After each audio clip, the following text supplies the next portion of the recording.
Destiny of an Emperor and Final Fantasy are very different approaches to an RPG. One is a standard approach to the genre. It's a high fantasy adventure where you eventually beat a big bad guy.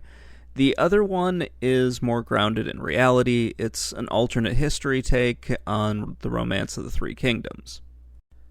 I do have fond memories of both of these games.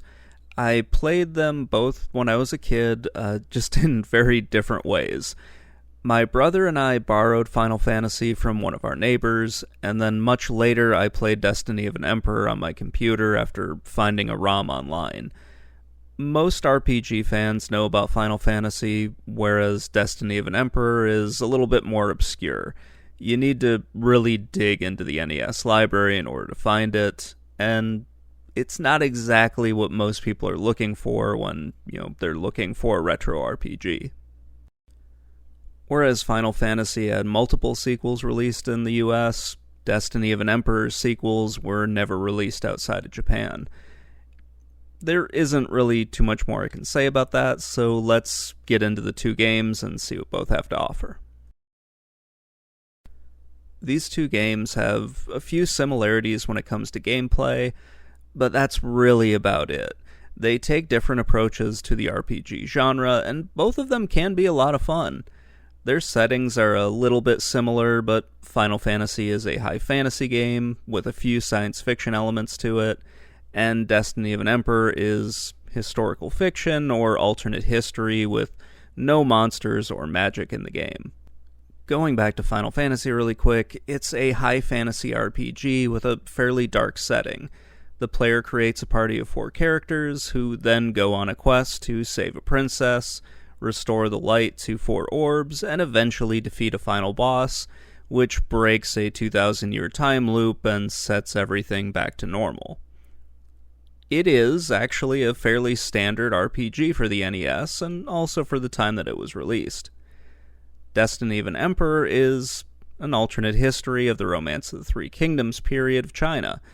It's based on a manga that itself is based on that novel.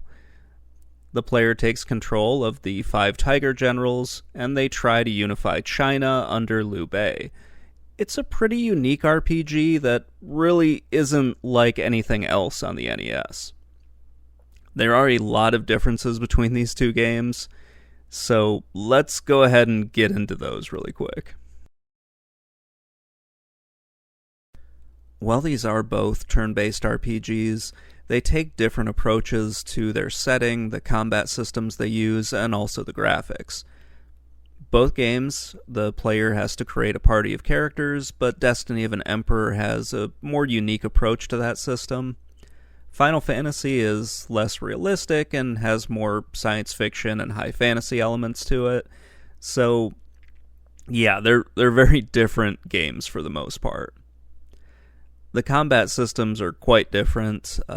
This ties into the graphics a little bit, but there are also more differences. Final Fantasy has more going on with its battle screen. It's just more interesting to look at. The enemies are better looking, the screen is just more visually appealing, your characters are lined up on the other side of the screen, so they're on the right, whereas Destiny of an Emperor, your party is on the left side of the screen.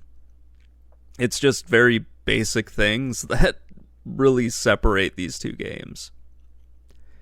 In Destiny of an Emperor, you're only fighting human enemies, and those enemies don't look too different from the sprites that are on the screen. They, for whatever reason, thought that was the way to go, so you essentially have the NPC sprites that are going to be showing up all over the place. The generals will all look a little bit different. They've got some minor graphical changes, or there'll be palette swaps. But for the most part, it's not anywhere near as good as what Final Fantasy's enemies look like. Their magic systems are also radically different. Final Fantasy uses a magic system with magic points. You'll see the spells like fire, ice, and lightning, as well as some of the standard buffing spells and debuff spells that you'll see in most fantasy RPGs. Destiny of an Emperor, they have military tactics that are unfortunately Romanized versions of either Chinese or Japanese words, This makes it a little hard to know exactly what you're doing unless you have the manual or have learned what each of those spells do. And you just kind of have to use trial and error if you didn't look up what was going on or have the manual with you. Let's talk about the differences in the story really quick. Final Fantasy is a straightforward fantasy story where the player is leading a party of characters on a quest to defeat a bunch of fantastical monsters and eventually restore peace to a land. Destiny of an Emperor follows this to a degree, but it doesn't have all the fantasy setting stuff, so you're going to be fighting warlords and random human enemies, such as bandits, brigands, or pirates. There are two main differences between the combat in these two games. Destiny of an Emperor, instead of having hit points, a character's health is a representation of how many soldiers they have in their army, because you're technically leading 5 armies into battle against, 1 to 5 enemy armies. The magic is also totally different as well. Final Fantasy has mages and wizards that learn a variety of spells that are fairly standard for an RPG. Destiny of an Emperor, you have to assign one of the 7 generals in your party to be a tactician. This lets you use all the different tactics. You will learn new tactics as you go through the game. You'll also get more tactics points. All of your magic is, for lack of a better word, all of your magic is essentially a pool of these tactical points. You also have a party of 5 characters, and then you have 2 characters in reserve. So if a character dies while you're playing this game, it will be replaced by one of your reserve characters after the battle is over. So that's kind of fun. Destiny of an Emperor is just a more grounded approach, and it kind of fits the game's setting more just because it's not, trying to be this high fantasy adventure. It's just you trying to unify ancient China. So yeah, they're just fundamentally different executions of what they want to do with their story. The graphical styles are also very different. Destiny of an Emperor appears to draw more inspiration from the Dragon Quest series. The character sprites and, just the way the NPCs look, the way you're walking around having to open up a menu, it's very reminiscent of what you would be doing in Dragon Quest. Final Fantasy overall it does look a lot better than what Destiny of an Emperor looks. It's also a much darker story, and it incorporates more science fiction, so you get to fight robots and that sort of thing. Final Fantasy does a bunch of things better than Destiny of an Emperor. It has better graphics, the magic system is easier to understand, and the party system is way less complicated. It is a much simpler game, and has many of the mechanics that fans of RPGs would be comfortable with. The magic system is way, way better in Final Fantasy. Even if I don't like the way the game does the magic point system, I still can't say that, Destiny of an Emperor does it better. The spells are easier to identify in Final Fantasy. There's never an instance where something simply doesn't work because of where you're fighting. So your water tactic just flat out won't work in Destiny of an Emperor if you're not near water, so it makes sense in the game, but it's really annoying, especially if you don't have the manual to know that attack needs to be near a river right away. So if you're just using it, you'll find out very quickly that you wasted a bunch of tactical points trying to do something that you shouldn't have even tried. Overall, Final Fantasy has better graphics than Destiny of an Emperor. The enemies look better, the bosses are more detailed, the battle screens are way more interesting to look at. There's also more variety in the towns, dungeons, and castles that you get to explore. Final Fantasy has a simple 4-character party system. It's easy to understand, you don't have to juggle dozens of characters like you do with Destiny of an Emperor. And while I like Destiny of an Emperor's decision to send you on a quest to find all of the main characters in your party, it does take a while for it to get to that point, and before you get to that, you have to deal with just a whole bunch of different characters that you don't necessarily have to recruit, but it is in your best interest to do so. You also can do more exploring in Final Fantasy. The game's world feels much bigger than it does in Destiny of an Emperor, And yeah, while it is still a linear game, it doesn't always feel that way with Final Fantasy.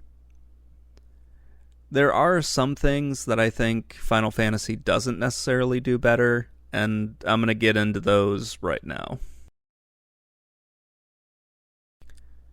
There are a few things that I think Destiny of an Emperor does better than Final Fantasy. Most of these have to do with how unique the game is for the time that it came out. I also think the story and the quests are a little bit better than Final Fantasy. I really enjoy the story for Destiny of an Emperor more. This is a take on the Romance of the Three Kingdoms story. It switches things up by having Liu Bei, who is often portrayed as a heroic figure in these games, but this one is putting him front and center as, the person who's going to unify China.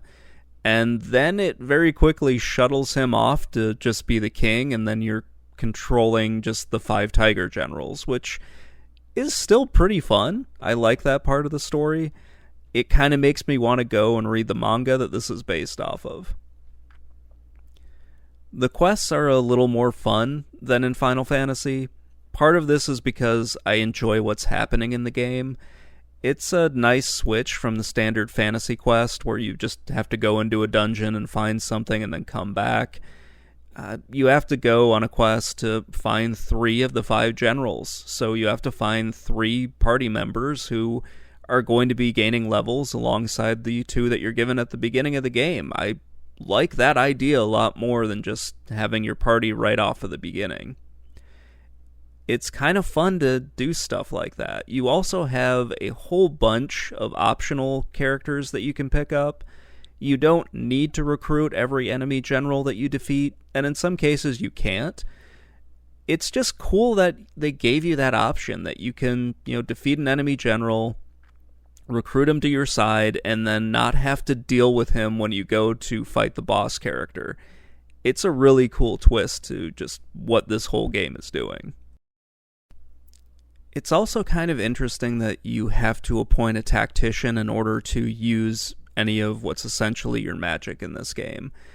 It's a very interesting way of doing things. You're not going to see it in any other game. It's one of the parts of the game that I really like, even though I don't necessarily like the magic system. I like that this one is more grounded in what's going on in this world. You don't have to deal with as much of the high fantasy stuff. It's really more of just a medieval game than anything else.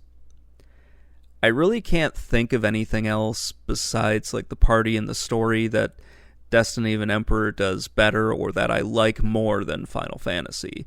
These two games are just so different that it really comes down to someone's personal preference. Overall, I think Final Fantasy is the better game. Destiny of an Emperor is very unique, and it might cause some problems for people that are new to it. The first Final Fantasy is a fairly straightforward RPG with a formula that most people are going to be used to.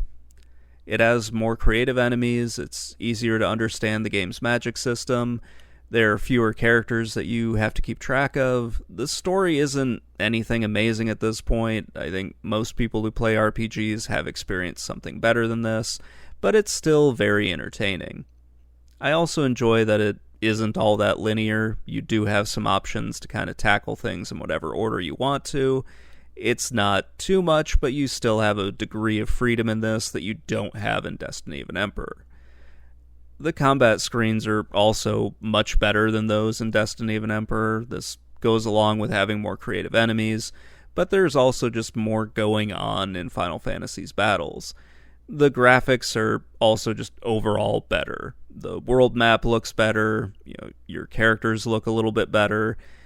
It's just top to bottom a better looking game than Destiny of an Emperor. Final Fantasy has a rather dark setting with some science fiction elements to it. This creates, in my opinion, a more fun setting where you have machines and magic that are side by side in the same world. It isn't over the top or anything like that, but it is fairly noticeable. This is a classic RPG that some people don't necessarily like as much as they probably used to, because just the way RPGs are made has changed quite a bit over the years. I still enjoy going back to these, even if they are a little grind heavy. I enjoy that sort of thing. This one is less of a grind than Destiny of an Emperor is, so let's consider that to be a positive as well, since most people don't find it that relaxing to just wander around and kill enemies. I do, but I understand it. Most people don't.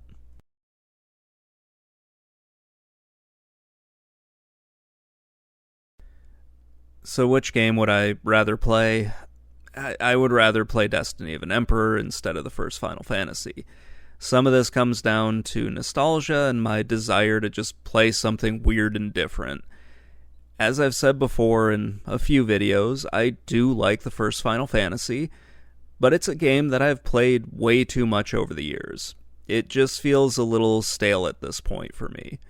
Destiny of an Emperor has a story and a setting that I find more interesting than your standard high fantasy with some light science fiction elements in it.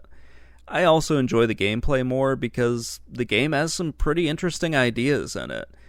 There's just something about this game that I find infinitely fascinating. The combat system can be a little frustrating at times, but it's still something that I enjoy. I really like the idea that I can recruit enemy generals to my side. I like the fact that I have to go on a quest in order to find all my party members, and that I can just recruit a general who's frustrating me so I don't have to fight him later on. I find all that stuff to just be really fun. I also don't mind grinding for levels. It's something that I just find very relaxing. And this is a fairly grind-heavy game. Using the setting of China's Three Kingdoms period really stood out to me. This game, along with the Dynasty Warriors and the Romance of the Three Kingdoms games, really got me interested in this moment in history. And there are so many games that base themselves off of this period, and I really love playing them. There isn't anything like this RPG on the NES, and that's part of the reason why I like playing it more than, Dragon Quest and also Final Fantasy. I miss, that time before the internet when you could just find something online, and that was how I found Destiny of an Emperor, just wandering through the internet and finding something and then being excited about it, and then going out and trying to find the game when I eventually started collecting retro games. That's something that I miss, and playing this game kind of reminds me of that. So, Final Fantasy had kind of a uphill battle against this one when it came to this section of the video.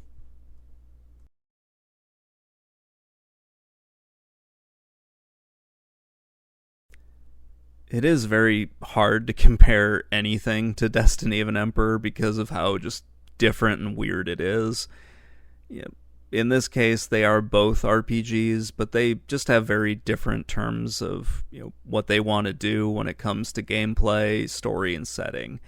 There really aren't too many similarities between them, and after I got past the basics, they're just very different games.